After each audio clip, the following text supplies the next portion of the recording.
Un nuage grisâtre dans le ciel de Santiago, c'est le quotidien des 6 millions d'habitants de la capitale chilienne. La pollution causée par l'industrie et les transports reste piégée au-dessus de la ville située dans une cuvette au pied de la cordillère des Andes. Cette année, elle atteint des niveaux jamais vus depuis 3 ans.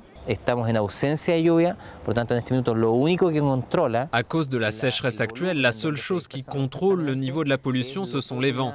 Mais ils sont très faibles, voire nuls. À cause de la pollution, ces dernières semaines, les hospitalisations pour cause d'affections respiratoires ont augmenté de 23% comparé à l'an dernier. Les jeunes sont les plus touchés. Les autorités anticipent un nombre record d'enfants malades cet hiver qui commence à la fin juin. Au bout du compte, le problème de la pollution va de pair avec celui de la santé de la population. Et le premier indicateur, ce sont les maladies respiratoires chez les enfants. Pour lutter contre ces pics de pollution exceptionnels, l'État a pris des mesures draconiennes. Fermeture de 500 sites industriels, interdiction de circuler pour 20% des véhicules, interdiction de faire du feu.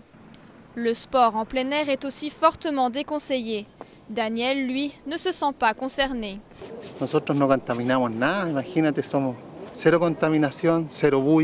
Nous, on ne pollue pas, on ne crée aucune pollution et aucun bruit. On devrait plutôt contrôler les voitures, les bus et les camions. En attendant, beaucoup de citadins préfèrent laisser leur voiture au garage en espérant que le ciel finisse par s'éclaircir.